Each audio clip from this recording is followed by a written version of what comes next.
Bienvenue dans le débat sur France 24 consacré à la guerre en Ukraine, alors que ce matin, des bombes russes ont frappé plus de 10 régions d'Ukraine.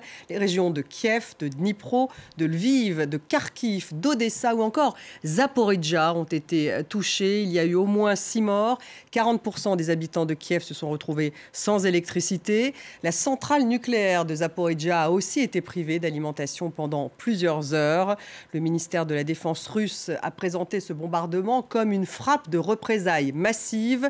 Volodymyr Zelensky a dénoncé, je cite, de misérables tactiques. Cette semaine, le président ukrainien a ordonné à son armée de renforcer sa défense de Bakhmout, alors que Yevgeny Prigojine revendique quant à lui la prise de la partie orientale de la ville par ses forces de Wagner.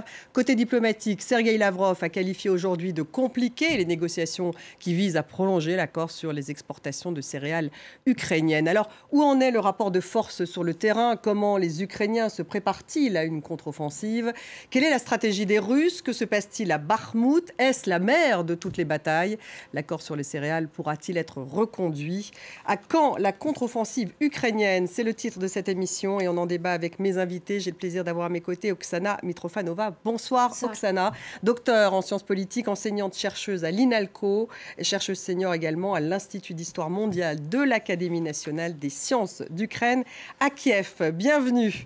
En face de vous, Elena Volochine. Bonsoir Elena, journaliste, grand reporter à France 24, spécialiste de la Russie. Vous rentrez tout juste d'Ukraine. Merci d'être là. Nous avons par Skype à Soissons Philippe Gros. Bonsoir à vous, chercheur à la Fondation pour la recherche stratégique. Bienvenue dans le débat. Et nous attendons Régis Janté, notre correspondant à Tbilissi, en Géorgie, qui devrait arriver donc d'un instant à l'autre, co-auteur avec Stéphane Sion de Volodymyr Zelensky dans la tête d'un héros. À tout de suite. Régis, je sais que vous êtes en train de vous connecter. Avant d'en débattre, en tout cas, je vous propose tout de suite de faire un point en images avec Florent Rodeau. Et n'hésitez pas à réagir sur le hashtag débat F24. Pour les résidents de ce quartier de Kiev, le réveil a été brutal. Vitres brisées, véhicules pulvérisés au pied des immeubles, les pompiers ne ménagent pas leurs efforts. Pendant la nuit, une impressionnante salve de missiles et de drones kamikazes russes s'est abattue sur la capitale ukrainienne. Les habitants sont en état de choc. J'ai entendu une explosion très forte, très forte. Nous avons rapidement sauté du lit et nous avons vu une voiture en feu. Puis les autres voitures ont également pris feu. Il est difficile d'expliquer ce que je ressens. Un mètre à gauche ou à droite et ça aurait pu être mon appartement. Je n'ai pas de mots. Ces bombardements russes, les plus importants depuis 6 semaines, ont fait plusieurs morts. 10 régions ukrainiennes ont été touchées.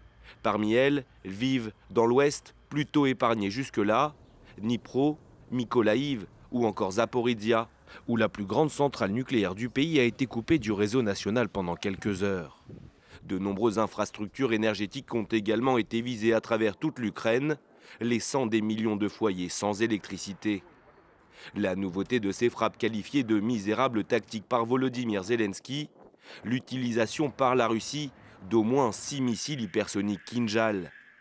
Une arme que Kiev n'a aucun moyen d'abattre, car le Kinjal vole au moins 2 fois plus vite que ces missiles dédiés à sa défense anti-aérienne. Selon les experts, ces missiles hypersoniques, Moscou en posséderait plusieurs dizaines. Oksana Mitrofanova, c'est nouveau cette utilisation des missiles Kinjal, donc des hypersoniques. Alors c'est ce que disent les Ukrainiens, que les Russes ont utilisé ces missiles cette fois ce matin. Donc selon l'appréciation de notre porte-parole de forces aériennes, exactement cette nuit, quand même c'est la nouvelle tactique qui a été utilisée. Il faut bien expliquer qu'il y a quelques détails. Qu'est-ce qui est vraiment nouveau? C'est le spectre des missiles qui étaient lancés, c'est-à-dire pendant ce bombardement, on a eu vraiment beaucoup de missiles différents.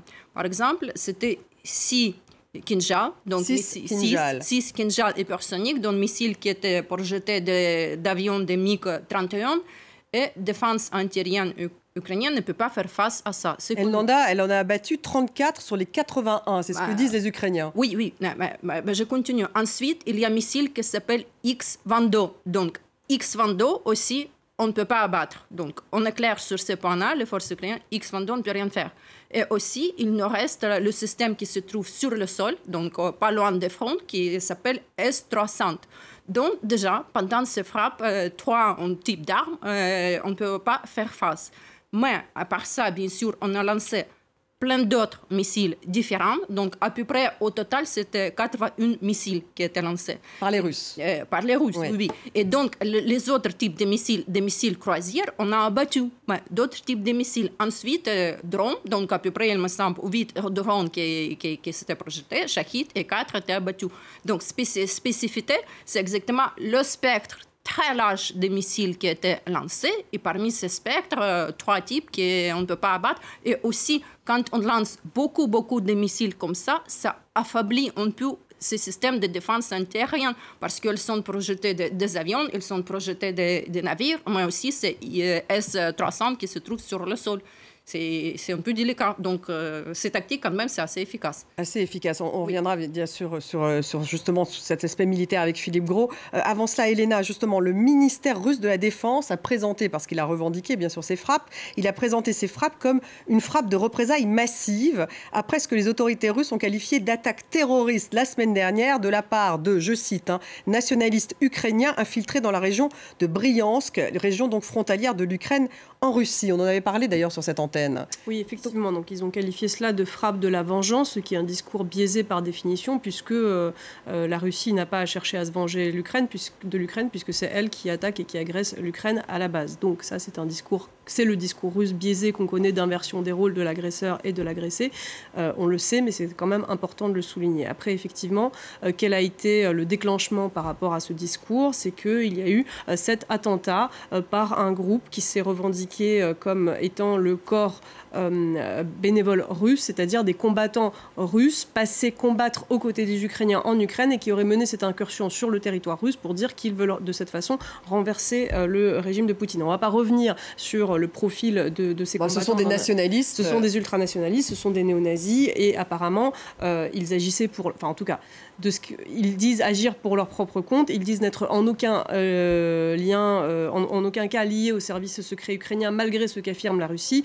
Et il semblerait effectivement, d'après le profil et le pédigré de ces combattants, qu'il est très peu vraisemblable que c'est suscité une action qui aurait été commanditée par les services secrets ukrainiens. Ceci étant dit, vu de Russie justement, il y a eu ces appels à la vengeance parce que notamment Yevgeny Prigojine, le chef du groupe paramilitaire Wagner, a dit mais toutes les lignes rouges de Vladimir Poutine ont absolument été explosées avec cette attaque inédite. C'est la première fois effectivement qu'un groupe de saboteurs, qui plus est russe, fait incursion et qui combat en Ukraine fait incursion sur le territoire russe. Il y a eu 2 morts, 2 hommes qui ont été tués lors de cette incursion. Donc voilà, après, cela n'explique en rien d'un point de vue rationnel ces frappes immenses qui tuent aussi des civils. Je rejoins sur l'aspect inédit non seulement par rapport aux missiles qui ont été lancés, mais aussi à la géographie. C'est la première fois qu'il y a eu, je crois, 5 ou 6 morts dans la région de Lviv, c'est-à-dire tout à l'ouest du pays. Il y avait auparavant eu des frappes meurtrières sur Vinnytsia, mais jamais des frappes longue portée comme ça sur Lviv qui faisaient des victimes.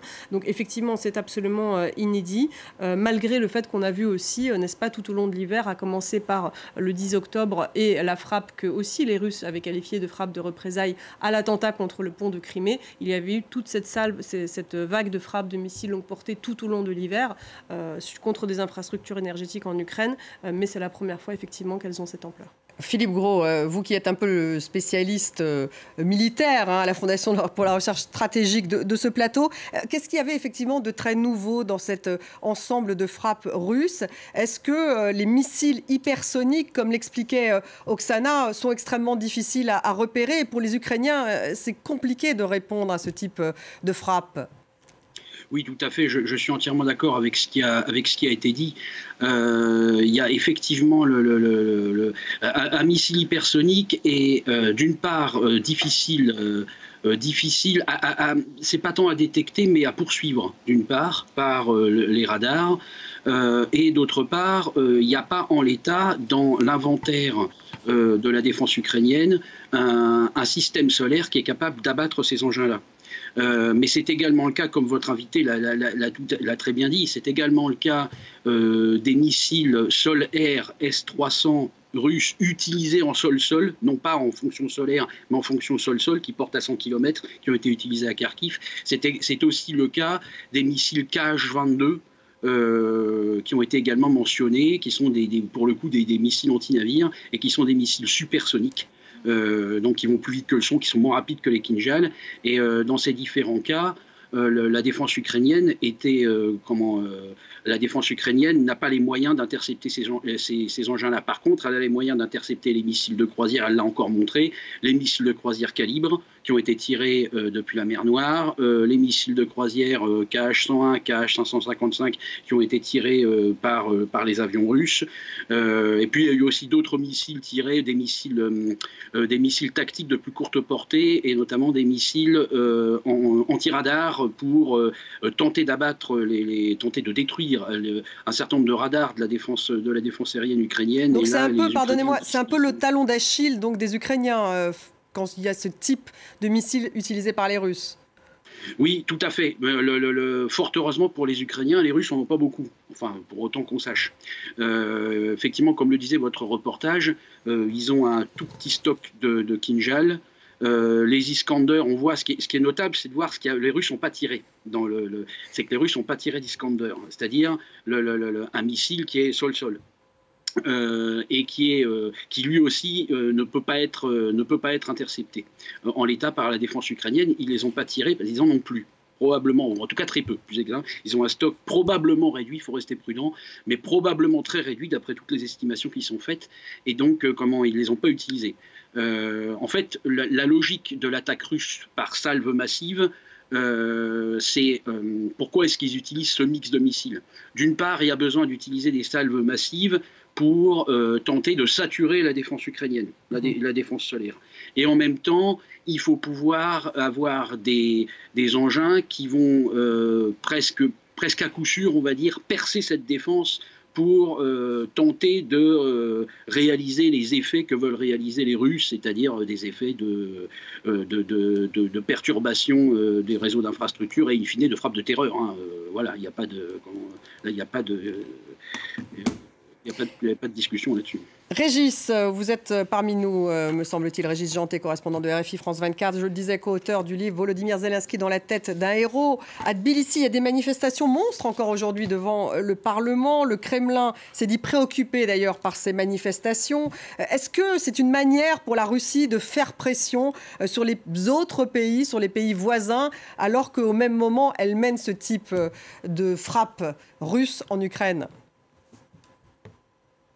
Oui, il y a certainement de cela dans ce qui est en train de se passer, même si on n'a pas la preuve formelle que la Russie est derrière les événements actuels en Géorgie, mais tout l'indique, à vrai dire, et c'est quelque chose même que nous avions prévu et dont on a parlé parfois sur l'antenne de France 24 ou de RFI dans les 2 dernières années. Donc c'est quelque chose qu'on avait vu venir, et on a l'impression qu'effectivement, qu'il y avait un moment un peu comparable à celui de l'Ukraine en 2013. Vous vous souvenez, à l'époque où Yanukovych était le président, et où on avait compris que la Russie avait forcer la direction, la présidence ukrainienne à rompre ses liens avec l'Occident en renonçant à l'époque à l'accord d'association entre l'Ukraine et l'Union européenne. Et cette loi qui était en discussion en Géorgie ces derniers jours, eh bien c'était la même chose. C'était une manière de pousser la Géorgie à renoncer en fait à sa voie occidentale, à sa voie européenne, fût-ce au détriment ou en allant à l'encontre de l'opinion publique géorgienne, comme en 2013 ça allait à l'encontre d'une bonne partie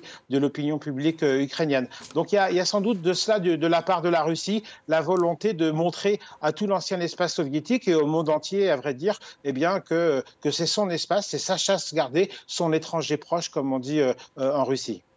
Oksana, un mot justement sur les Ukrainiens qui préparent une contre-offensive. Alors on ne sait pas grand-chose sur cette contre-offensive, vous ne direz pas le contraire, j'imagine, Oksana, mais ils disent « nous travaillons dur pour la préparer », c'est ce qu'a déclaré le ministre ukrainien de la Défense. Alors où pourrait-elle intervenir? Dans le sud, à l'est, à Liman, au niveau du fleuve Dniepr. En tout cas, est-ce qu'on a l'impression que ça se prépare aujourd'hui? Parce qu'en plus, il y a une météo qui est aujourd'hui plus favorable. Est-ce que ça bouge, ce qu'on appelle la fameuse Rasputitsa? J'espère que tout le monde peut comprendre que l'état-major ukrainien ne va pas dire grand-chose. Surtout pas, on va parler de contre-offensive et donner les détails pour les raisons bien évidentes.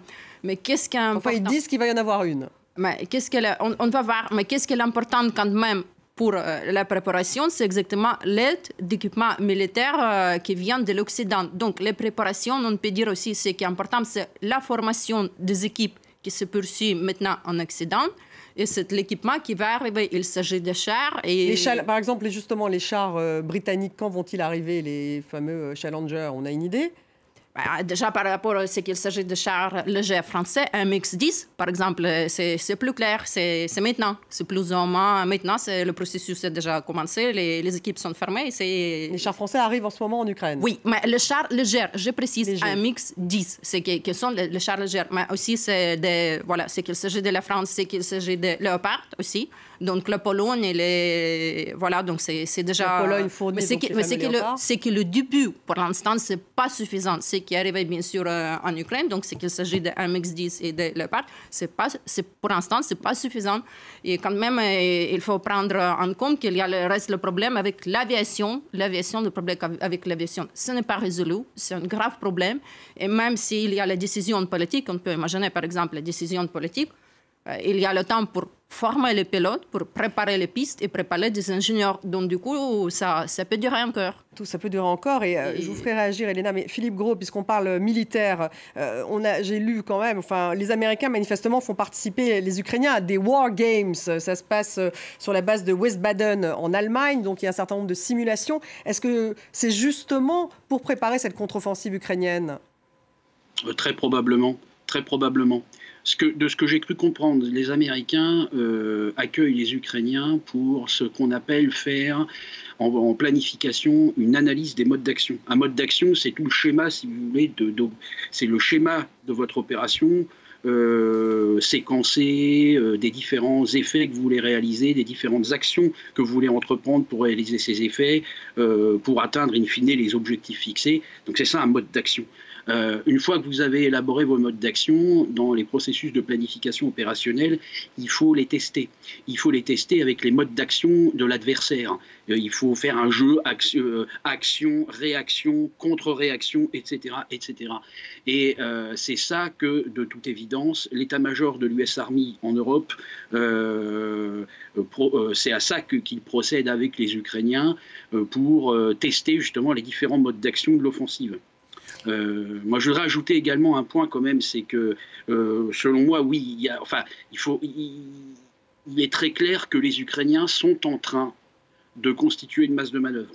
Il y a au moins une demi-douzaine de brigades mécanisées qui ont été créées nouvelles, 2 brigades d'artillerie, plusieurs autres brigades, alors là, du côté du ministère des Affaires de l'Intérieur, plusieurs autres brigades d'assaut, d'infanterie. Alors reste à voir comment elles seront utilisées en combat urbain, peut-être, je ne sais pas, probablement. Il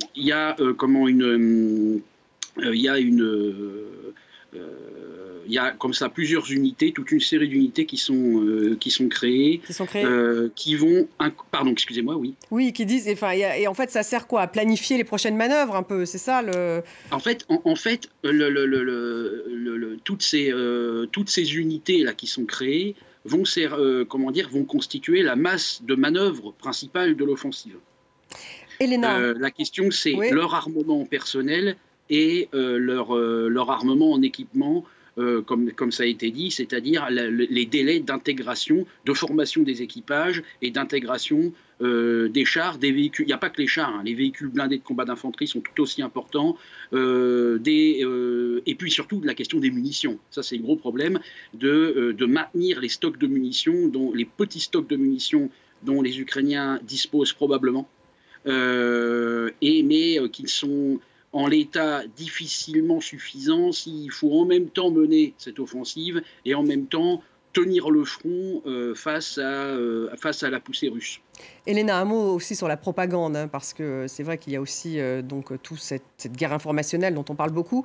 La répression, manifestement, en Russie se poursuit, puisqu'un texte a été voté avec un amendement qui alourdit encore jusqu'à 15 ans de prison les peines pour propos discréditant les forces russes engagées dans l'opération militaire spéciale. Et ça vaut aussi pour les critiques contre les volontaires russes, Wagner. Oui, exactement. C'est un projet de loi dont l'initiative appartient à celui qu'on a déjà cité dans cette émission, c'est-à-dire Yevgeny Prigojine, le chef du groupe paramilitaire privé Wagner, qui, pour l'anecdote, a demandé aussi à ce que soit retiré de cette loi le fait de critiquer le haut commandement de l'armée russe, parce que ça, c'est un exercice auquel il s'adonne lui-même de façon permanente, donc il ne voudrait pas prendre 15 ans de prison pour une loi qu'il a fait voter. Ceci étant dit, il faut préciser que, comme vous le disiez, ce n'est que quelque chose qui va servir à finalement durcir une répression qui est déjà extrêmement étendue, extrêmement répandue, puisque dès début mars 2022 a été votée une loi qui interdit déjà ce qui est qualifié de discrédit des forces armées de la Fédération de Russie. Donc en fait, c'est un tiroir dans lequel on peut absolument tout mettre et dans lequel on met absolument tout. Cela en fait interdit de fait de dire ce qui est tout simplement la vérité sur la guerre en Ukraine, puisque l'État russe lui-même inverse totalement le récit. Et il y a un durcissement. Et il y a tout simplement un durcissement et la possibilité de poursuivre encore plus de personnes pour encore plus de raisons, si tant est qu'il en fallait. Je pense que c'est avant tout un processus psychologique pour envoyer un message aux Russes, plus que quelque chose qui réellement va changer une quelconque application, puisque la première loi est déjà tellement large qu'elle permet en fait de poursuivre tout un chacun. La bataille de Bakhmout, elle est devenue l'emblème de cette guerre en Ukraine. Les forces Wagner affirment justement, Prigojine, ces derniers jours, que la prise de la ville est imminente. Il dit même d'ailleurs contrôler la partie est de la ville. Yevgeny Prigojine. Zelensky répond, lui, qu'il va défendre la ville car elle a une importance tactique. On va faire un point en image et on se retrouve ensuite.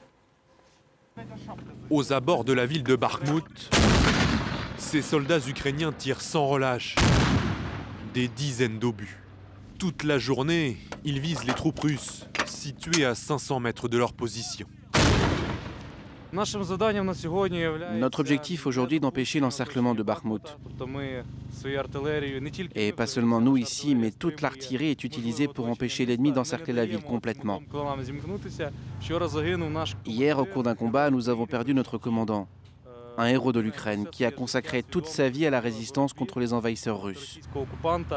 Malgré leur pugnacité, les forces ukrainiennes reculent. Le groupe Wagner a revendiqué mercredi la prise de la partie est de Bakhmout. Sur la route de Tchassiv Yar à l'ouest, la seule encore tenue par les Ukrainiens, ces soldats montent au front. Assis sur ce blindé, ils s'échangent un sourire avant d'être envoyés dans la bataille. Nous ne savons pas où nous allons exactement. C'est confidentiel. Nous, les soldats de l'infanterie, on est informés juste avant de bouger. C'est une question de sécurité, c'est normal. Il est déjà arrivé qu'un soldat appelle sa femme et que l'ennemi écoute. Je pense donc que c'est bien de ne pas savoir où nous allons. La bataille de Bakhmout est la plus longue et la plus meurtrière depuis le début de l'invasion russe. Si son intérêt stratégique est aujourd'hui contesté, elle est devenue un symbole dans la guerre, au vu des lourdes pertes subies par les deux camps. Régis, vous qui avez écrit un livre sur Zelensky, Zelensky dit il ne lâchera pas Bakhmout. Ce n'est donc pas seulement un symbole, cette ville. Quelle est la stratégie des Ukrainiens ? Je ne sais pas bien, on n'est pas dans leur tête, mais on sait qu'il y a eu une discussion d'ailleurs ces derniers jours. Apparemment, il y a eu une discussion, ça a été rapporté un peu dans la presse, entre Zelensky d'un côté, le politique, on va dire, et certains de ses militaires, dont M. Zaloujny, qui est le chef d'état-major. Donc il y a eu une discussion qui me paraît d'ailleurs tout à fait normale. Certains disant il vaut mieux l'abandonner, et puis d'autres disant on ne peut pas l'abandonner. Et donc voilà où on en est. Il y a évidemment une dimension un peu plus que symbolique, mais qui tient certainement au moral des troupes, au fait de ne pas lâcher la moindre parcelle de terrain ukrainien en quelque sorte, et ça fait un débat apparemment autour de cette question. Par ailleurs, on sait aussi que les Occidentaux avaient conseillé à un moment donné éventuellement de faire une retraite tactique, de lâcher Bakhmout, de ne pas dépenser trop de force, de ne pas perdre trop d'hommes en fait sur ce terrain-là pour mieux pouvoir contre-attaquer un peu plus tard. Oksana, pourquoi justement ce Bakhmout y mettre autant de... C'est quand même au prix de pertes humaines très important. Alors manifestement, d'après les Américains, d'après les renseignements de l'OTAN cités par CNN, pour un Ukrainien tué, les forces russes perdent 5 soldats dans cette bataille de Bakhmout. Mais quel est le calcul des Ukrainiens finalement ? Je pense que quand même les décisions militaires, c'est à l'état-major de prendre les décisions. Donc, on parle de Zelensky, mais je pense que Zelensky il est quand même en consultation avec le chef de l'état-major. Et c'est plutôt la décision des militaires. Et au moins, ce qu'a affirmé la partie ukrainienne, que ces discussions dans la presse entre Zaloujny et Zelensky, c'est une propagande aussi. C'est un peu la guerre d'information. Parce que si il s'agit de l'option militaire, c'est à l'état-major de prendre les décisions et d'informer de ça de pouvoir politique. Voilà, donc il y a des consultations parce que Zelensky il a régulièrement des rendez-vous avec Zaloujny, mais aussi avec le ministre de la Défense. Mais pourquoi est-ce que Bakhmout est devenue si importante alors que effectivement c'est pour éviter que les Russes puissent aller plus au sud? Oui, c'est-à-dire que si on prend, c'est-à-dire dans le sens par exemple si le Bakhmout est pris par les Russes, donc il y a d'autres chemins, donc on avance, c'est-à-dire que l'armée russe avance et elle peut venir plus loin. Donc du coup, si c'est possible de tenir Bakhmout au jour que c'est possible, on va le faire. Donc l'état-major va faire. Mais si par exemple un jour on va décider que c'est mieux de retirer les troupes ukrainiennes, je pense que les troupes ukrainiennes peuvent se retirer. Mais c'est la guerre, la situation change. Il faut prendre en compte, qu'on explique notre ministère de la Défense, la situation peut changer et donc certaines décisions, il faut prendre de jour à jour.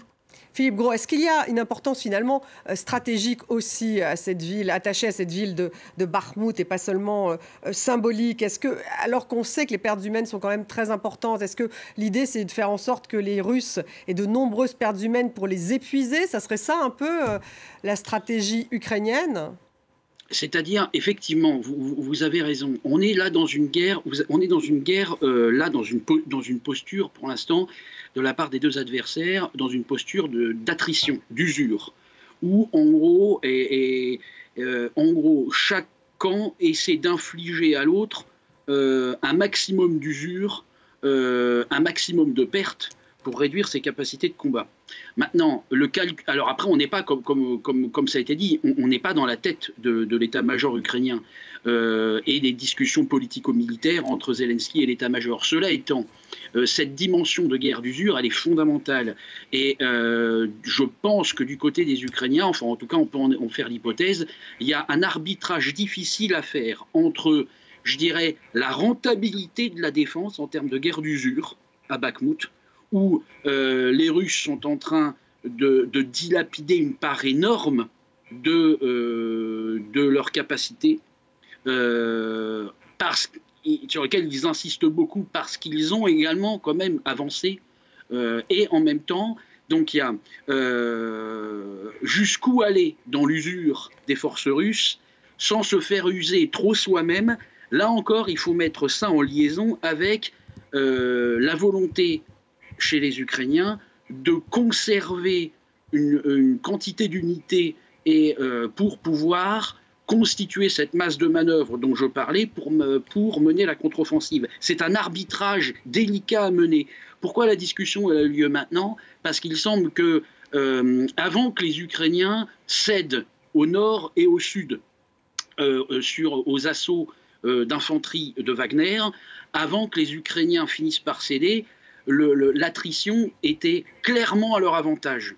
Maintenant que les Russes ont, depuis plusieurs semaines, que Wagner est parvenu à repousser les lignes ukrainiennes au nord et au sud, mais le rythme s'est ralenti beaucoup ces derniers jours, faut aussi le préciser, le niveau d'attrition devient moins clair, devient moins évident, et donc le risque pour les Ukrainiens, c'est de s'user trop par rapport à ce qu'ils usent chez les Russes et donc de compromettre, notamment en engageant trop d'unités d'élite. Il y a beaucoup d'unités d'élite à Bakhmout ukrainienne, de compromettre la constitution de cette masse de contre-offensive. Donc c'est un risque qu'ils prennent.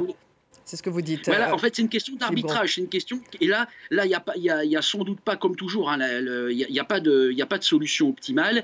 Il n'y a pas de solution optimale.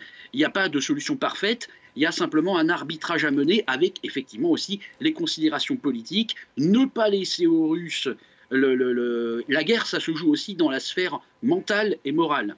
Ne pas laisser aux Russes le crédit d'une victoire. Qui peut rebooster le moral, etc. Tout ça, ça rentre en ligne de compte. Je pense que ces facteurs rentrent beaucoup plus en ligne de compte, enfin je pense, mais il faut rester prudent, pardon, beaucoup plus en ligne de compte qu'en tant que tel la configuration de terrain, parce que les Ukrainiens pourraient se rabattre après sur des lignes d'arrêt, des choses comme ça, mais ça ne ferait que décaler le problème en réalité. Ils reculeraient, les Russes continueraient d'avancer. Donc par contre, ce qu'il faut bien voir, c'est que si Wagner revendique la prise de Bakhmout-Est, c'est parce que les Ukrainiens ont effectué un repli tactique. Et je pense d'ailleurs on peut émettre l'hypothèse que c'est justement l'issue de ces débats, de ces discussions, de ce compromis, dire on va se retrancher derrière la rivière, parce que déjà faire des assauts d'infanterie pour faire un franchissement d'une rivière, c'est quand même beaucoup plus difficile, hein, tout le monde l'aura bien compris, et donc les Ukrainiens aménagent leur position. Il est possible également que ce retrait tactique des Ukrainiens qui permet à Wagner de revendiquer la prise de l'est de la ville, ce retrait tactique correspond également du côté des Ukrainiens justement à la rotation d'unités, à l'extraction d'unités pour pouvoir les régénérer dans l'optique de la contre-offensive. Tout ça est lié, si vous voulez. Tout ça est lié, et on a bien compris votre explication, Elena. Il y a côté russe, en tout cas on a vu les dissensions entre Yevgeny Prigojine et le Kremlin, en l'occurrence Sergueï Shoïgu. Il a fait beaucoup de déclarations, Yevgeny Prigojine. Qu'est-ce que ça signifie au sein du pouvoir russe? Est-ce qu'il y a effectivement des dissensions entre lui et ses forces de Wagner, puisqu'il critique aussi le manque de munitions, enfin le manque de bataille côté russe, Yevgeny Prigojine? C'est exactement ça, c'est-à-dire que ça traduit sans doute une difficulté militaire côté russe, puisque Yevgeny Prigojine n'a de cesse tout simplement de réclamer davantage d'armes, davantage de munitions et aussi un appui sur les flancs de l'armée régulière russe qui, pour une raison que l'on ne s'explique pas, n'arrive pas en fait. Alors s'il y a un secret militaire côté ukrainien, il y a d'autant plus un secret militaire côté russe, donc va savoir pourquoi les choses se font de façon aussi anarchique. Toujours est-il qu'effectivement, selon toutes les estimations, les pertes côté russe sont proportionnellement beaucoup plus importantes que côté ukrainien, et malgré le fait que pour le moment les Russes gardent l'avantage à Bakhmout, ils n'arrivent pas à prendre les villes. Prigojine, ça fait quoi, un mois et demi qu'il a pris Bakhmout et il ne l'a toujours pas pris. Donc oui, ça traduit vraiment une grosse difficulté. Après, je voudrais juste réagir en deux mots, si vous le permettez, sur le côté ukrainien. Il y a un élément qui me semble aussi important, c'est la motivation des combattants ukrainiens eux-mêmes. C'est-à-dire que vous dites, oui, mais malgré les pertes, ce qu'il faut bien comprendre, effectivement, de notre point de vue rationnel à nous, c'est mais ils meurent tellement que finalement n'ont-ils pas envie d'arrêter ce combat. Et en fait, du point de vue du soldat, pas du tout. C'est exactement l'inverse. Il faut bien comprendre que les combattants ukrainiens qui sont là, ils savent très bien qu'ils peuvent mourir à chaque minute et ils sont prêts à mourir pour défendre Bakhmout. Ils ont tous leurs compagnons d'armes tombés, leurs commandants, on le voyait dans le reportage, et donc en fait ils veulent tenir jusqu'au bout. Peut-être que le rôle du général Zaloujny à un moment donné a été de dire qu'il faut arrêter parce que c'est à lui de prendre la responsabilité contre peut-être la vie de ces hommes, d'arrêter cette bataille, et sans doute il y a l'aspect politique côté Volodymyr Zelensky, il y a aussi l'aspect moral des combattants qui veulent continuer peut-être, qui jouent au-delà de l'importance stratégique, de ne pas céder une once de territoire à l'ennemi pour le fait de continuer en fait ce combat qui au bout d'un moment atteint un point de non-retour. Régis, est-ce que vous avez l'impression qu'il y a des dissensions justement entre Prigojine et le Kremlin, Sergueï Shoïgu? Est-ce que c'est ça qui a été quand même révélé cette semaine par toute cette prise? Enfin, lui dit qu'il a pris la partie est de la ville de Bakhmout, Yevgeny Prigojine, même si les Ukrainiens nient. Enfin, on sent qu'il y a toujours cette bataille. Est-ce qu'il y a des dissensions au sein du pouvoir russe?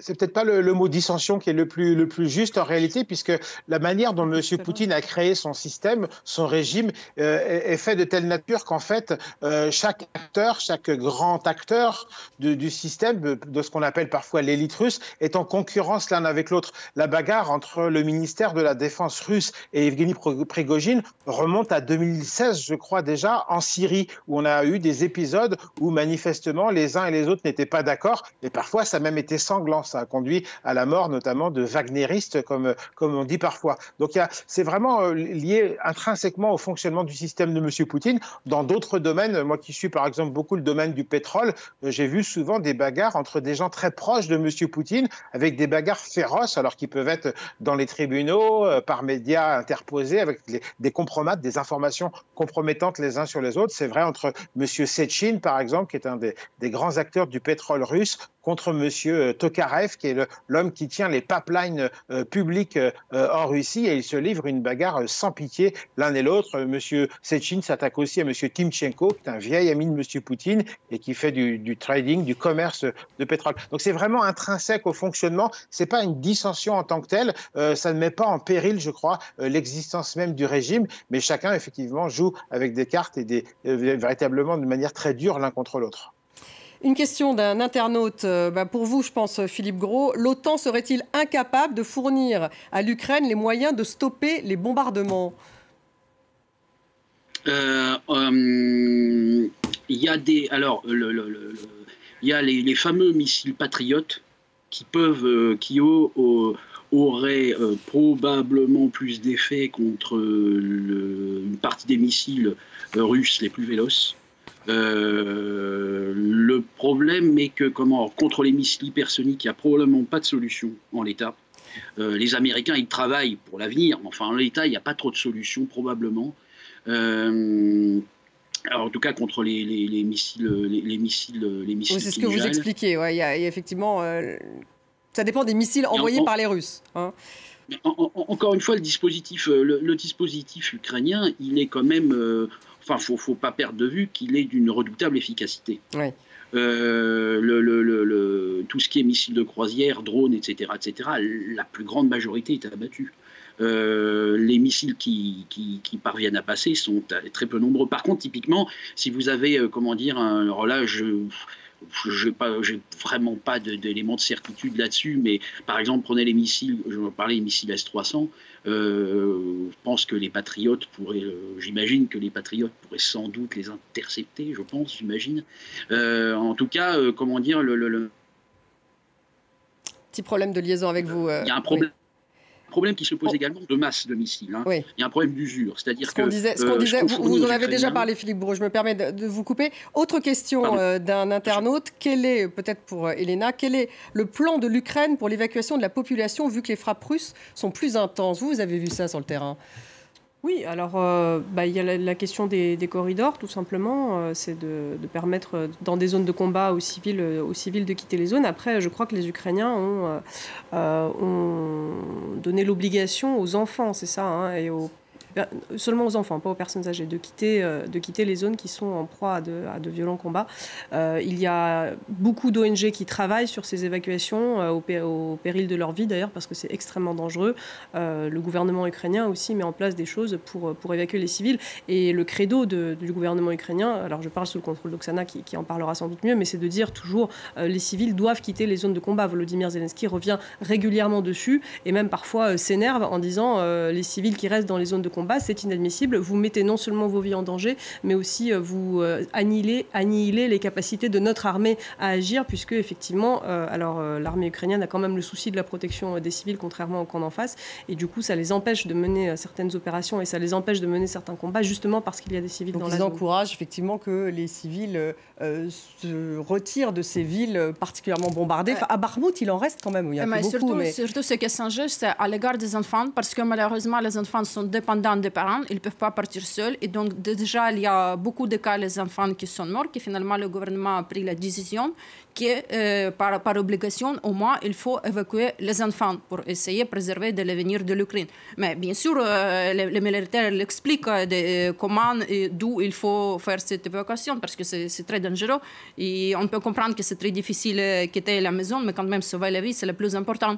Et dans cette situation, quand même, il faut écouter le pouvoir politique et les militaires, parce qu'on peut perdre la vie, mais il y a aussi, il y a des situations où les gens n'ont pas la capacité de partir parce qu'ils ont des personnes qui ne souhaitent pas, oui, mais aussi parce qu'ils ont des personnes alitées, malades, etc. Il y a beaucoup de cas comme ça où malheureusement les gens ne veulent pas abandonner leurs proches, parfois leurs chèvres aussi. Hein, j'ai vu ça malheureusement, c'est des choses un peu irrationnelles comme ça, mais il y a des gens qui restent parce qu'ils ont des animaux domestiques, une ferme, une maison, tout simplement. Mais parfois, moi j'ai lu déjà des cas quand même on a réussi à évacuer des animaux, ce qui était impressionnant. Par exemple, il y a quelques cas qu'on a évacué des chèvres, exactement, et des moutons.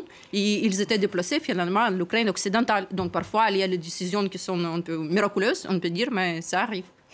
Côté diplomatique, en tout cas, la Russie a annoncé la tenue lundi prochain d'une réunion à Genève avec l'ONU sur l'accord sur les exportations de céréales ukrainiennes. Un accord qui expire le 18 mars prochain. Les négociations visant à le prolonger sont jugées compliquées par Moscou. On va écouter le chef de la diplomatie russe, c'était aujourd'hui, Sergueï Lavrov.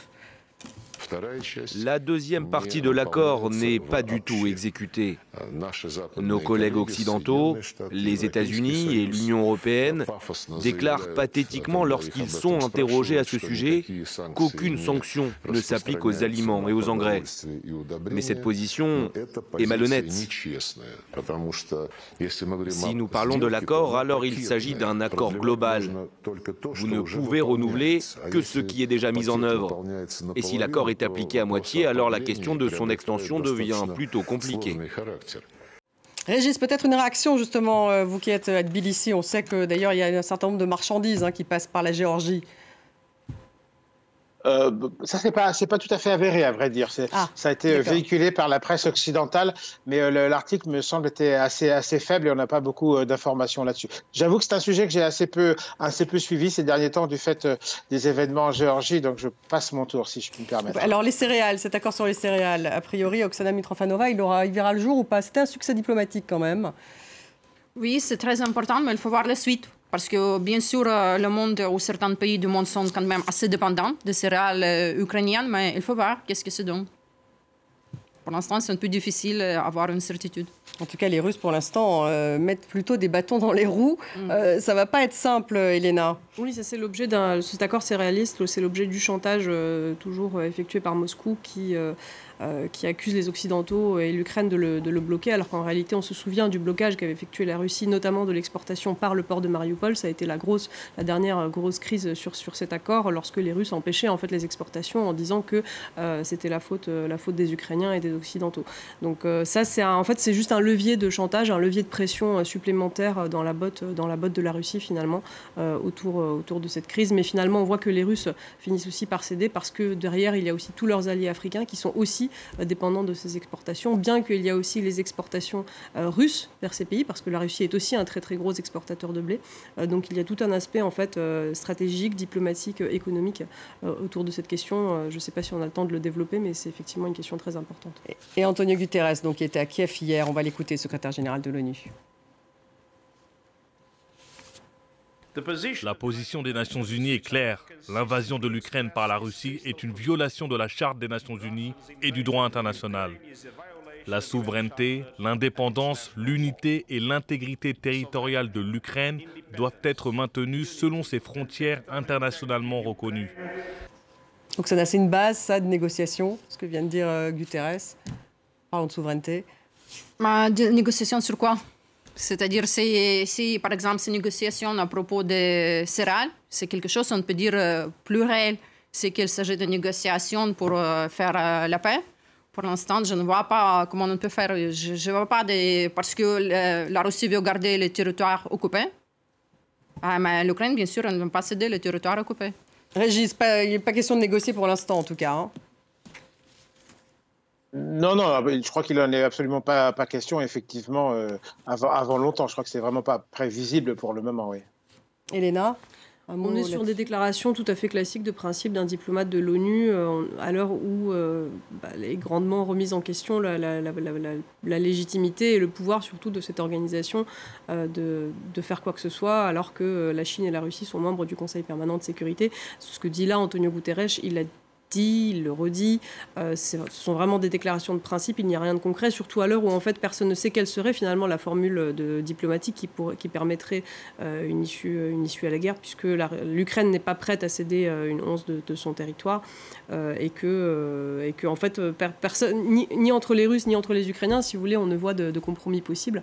Donc on est là dans un exercice tout simplement diplomatique. Après, le soutien quand même est important, le fait qu'ils viennent à Kiev, c'est important. Symboliquement, c'est important, je pense, pour les Ukrainiens au niveau de la réaffirmation du soutien occidental. Oksana, mot de la fin, oui. Sur la présence de Guterres. Oui. C'est important, oui. Et pourquoi? On peut dire que ces représentations, c'est le symbole quand même, malgré la guerre, il arrive.